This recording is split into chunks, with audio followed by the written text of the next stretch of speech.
Quote from Seneca over 2,000 years ago. If you don't know where you are sailing, you're not going to get any favorable winds. Granted, this was a statement over 2,000 years old. I think, honestly, it might be more relevant now than ever as it pertains to the job market, because in 2025, being vague about who you are, what you do, the exact value that you create, I don't think it's just holding us back. I think it's actually destroying some of the potential momentum in your career. And I get to work with high performers every week who objectively are incredibly successful and they have a great track record. They have great credentials, the network's there, but they feel a bit stuck. And it's not because of lack of skills or talent. It's because they're missing specificity and conviction behind what they represent in the marketplace. They're lacking in really clearly articulating their economic value, which I think is very important nowadays and moving forward. The uncomfortable truth that I think oftentimes we may not want to hear or we just don't hear it in general is if we remain broad or an inch deep, mile wide right now in this market, no matter what your skills are, what your career is, you're setting yourself up for an economic challenge. I'll just kind of leave it like that. If you're an AI product manager, for example, that takes products from 0 to 1, there are 50,000 other people that say that. We got to go deeper. If you're someone who's a director of software engineering that's working in Gen AI solutions, that's fantastic. But again, what are you exactly doing with that to solve problems, and who are you solving problems for, et cetera, et cetera? We can go down that list. The market isn't really rewarding ambiguities from what I'm seeing right now. It actually punishes it. So it's not about just having an initial niche. It's like we need to define the niche within the niche, and then we need to back it up with proof. That's where we're at right now. A Harvard Business Review found that resumes with quantified results are 40% more likely to capture recruiter attention. But here's the nuance.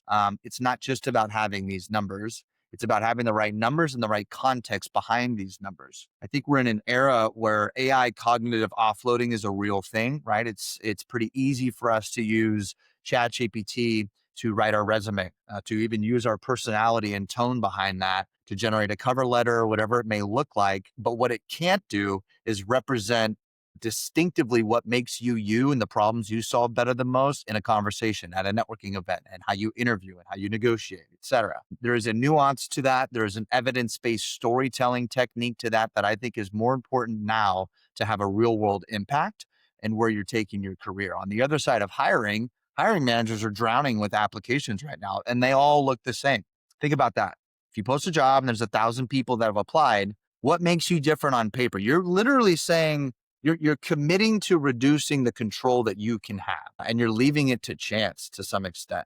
I know it's a bit of a blanket statement. Some people might disagree. This is just like a different perspective of what I see going on in the market.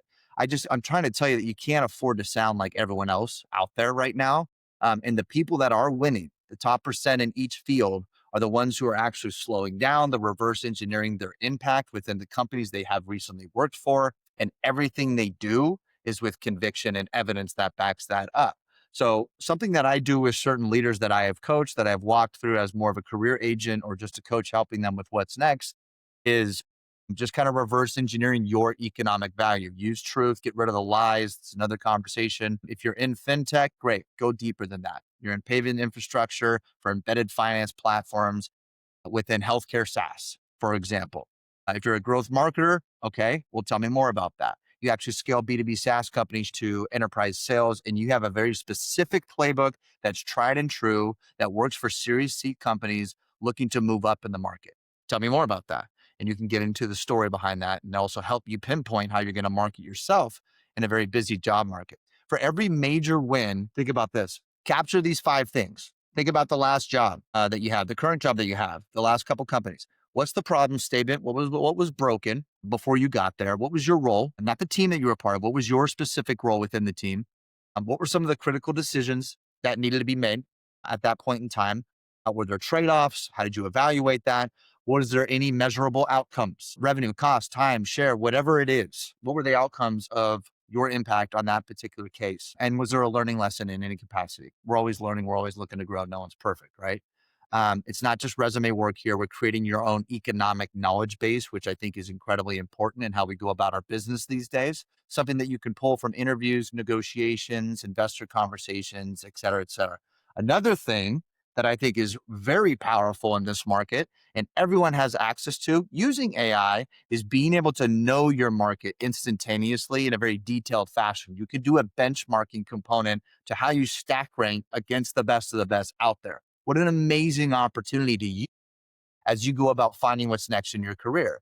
You should know your market rate. You should know the industry standard. You should know where your results fall compared to those individuals in your field. What are growth areas for you? That's not just arrogance, that's using homework with modern technology in your favor.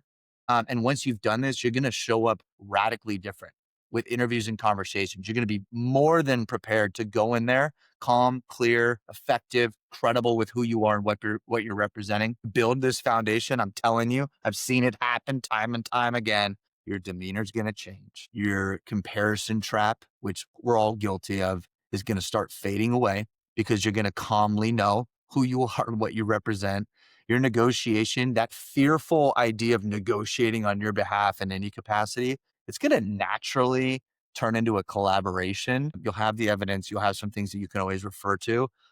You're not hoping to kind of see and hear what your worth is. You're going to know exactly what your worth is with evidence.